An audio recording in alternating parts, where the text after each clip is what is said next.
नमस्कार, आप देख रहे हैं इम्पैक्ट लाइव न्यूज और मैं हूं आपके साथ निधि से। नवरात्रि का पहला दिन बेहद ही खास होता है। इस दिन कलश स्थापना होती है और इस वक्त हमारी मौजूदगी है बड़ी पटन देवी मंदिर में। जी हाँ, बड़ी पटन देवी मंदिर में मौजूदगी है और नवरात्रि का पहला दिन माता शैलपुत्री की पूजा होती है और पटन देवी के महंत शंकर गिरी जी अभी हमारे साथ मौजूद है।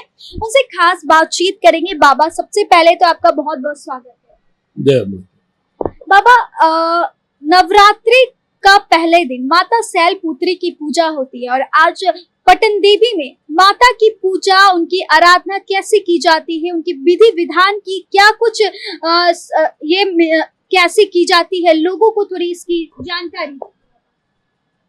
देखिए, ये शक्तिपीठ है। यहाँ सती का दाहिना जंघा गिरा है। यहाँ भगवती तीनों रूप में विराजमान है।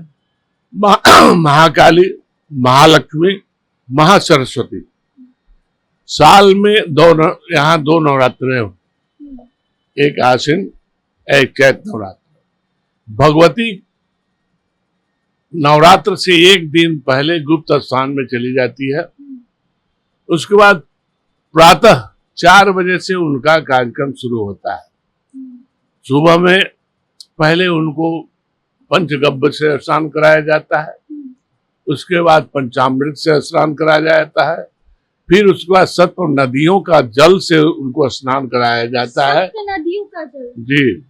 और उसके बाद केवड़ा और गुलाब जल से स्नान कराने के बाद भगवती को वस्त्र पहनाया जाता है और उसके बाद श्रृंगार किया जाता है। बाबा जी, जो वस्त्र पहनाने की बात कह रहे हैं आप, तो वस्त्र में भी जैसे नवरात्रि के पहले दिन कुछ खास होता है कि इस रंग की माता को वस्त्र पहनानी चाहिए या फिर दूसरे रंग की पहनानी चाहिए?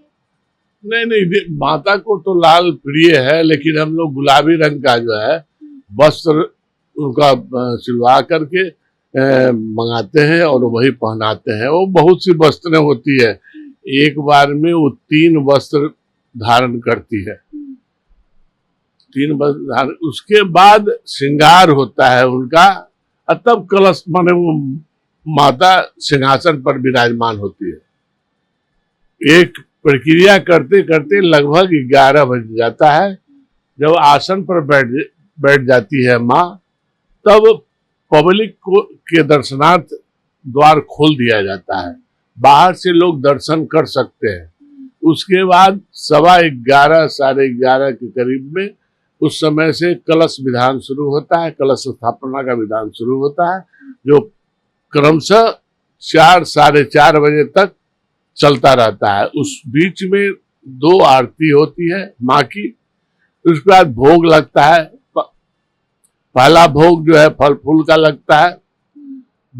उसके बाद पूरी खीर पूरी का भोग लगता है। मतलब पहले दिन नवरात्रि पहला ही दिन जो होता है, जो सदियों से इसमें कोई फेरबदल नहीं है। यहाँ बस जो सदियों से जो चला आ रहा है बस वही होता है। उसके बाद कच्ची भोग लगता है। कच्ची भोग में क्या होता है? कच्ची भोग में चावल, अरवा चावल, दाल, ये सब चीज ये सब बना करके भोग लगता है।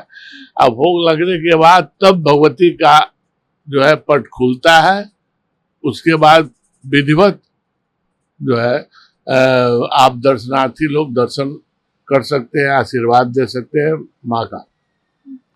उसके बाद 10:30 बजे आरती होती है। 10 बजे से आरती प्रारंभ होती है। 10:30 बजे? हाँ, रात को। उसके बाद प्रातः सुबह में 5 बजे से शुरू होगा, जो फिर रात्रि को 10 बजे आरती होगी। ये क्रम से चलता रहता है।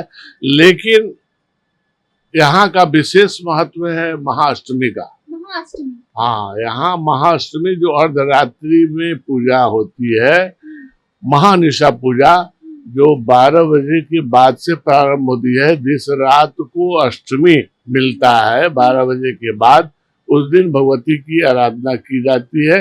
वो पूजा लगभग 3.5 घंटा चलता है। 3 साढ़े 3 बजे 4 भी बज जाता है। पूजा होती है, दर्शनार्थी लोग का भीड़ रहता है, दर्शन करता रहता है लोग, और पूजा चलती रहती है। बाबा, एक सवाल जाते आते यह भी रहेगा कि जो नवरात्रि के दिन भक्त लोगों के लिए क्या कुछ कैसे वो माता के दर्शन करते हैं, आकर पूजा पाठ करते हैं, क्योंकि सुबह से शाम भक्तगण की लंबी कतार लगी रहती है नवरात्रि के मौके पर, उसको लेकर के आप क्या कहेंगे? देखिए, प्रशासन की भी व्यवस्था है, सरकार प्रशासन भी देती है, यहाँ का स्वयंसेवक लोग भी है मंदिर के तरफ से 30-35 तो स्वयंसेवक लोग हैं जो कि कार्यभार देखते हैं। लोग पंक्तिबद्ध से लाइन लग करके माता का जयकार लगा करके आते हैं, माँ की पूजा आराधना करते हैं। जी हाँ, आज हमारी मौजूदगी थी बड़ी पटन देवी मंदिर में, जहाँ पर आज आपको नवरात्रि के पहले दिन माता शैलपुत्री की पूजा होती है और पटन देवी मंदिर में माता भगवती की किस तरह से पूजा होती है, विधि विधान, माता की भोग को लेकर के हमारे साथ बाबा महंत विजय कुमार सिन्हा जी मौजूद थे। विजयगिरी जी जो सर थे, उन्होंने खास तौर पर बातचीत की हमारे साथ और इन्होंने साफ तौर पर बताया कि यहाँ पर पुलिस प्रशासन की भी खास व्यवस्था की जाती है, प्रशासन की ओर से कोई कमी नहीं रहती है, तो स्वयं सेवक भी यहाँ पर आकर मौजूद रहते, मुस्तैद रहते और श्रद्धालु को भीड़ को काबू करने के लिए तत्पर रहते हैं। और क्योंकि नवरात्रि के दिन में लाखों लाख श्रद्धालुगण आते हैं, माता की दर्शन करने के लिए बेताब रहते हैं। कैसी लगी आज की हमारी खास रिपोर्ट दर्शकों, वो हमें कमेंट बॉक्स में जरूर बताइएगा और ऐसे देश दुनिया की तमाम खबरों के लिए देखते रहे इम्पैक्ट लाइव न्यूज। बहुत बहुत धन्यवाद।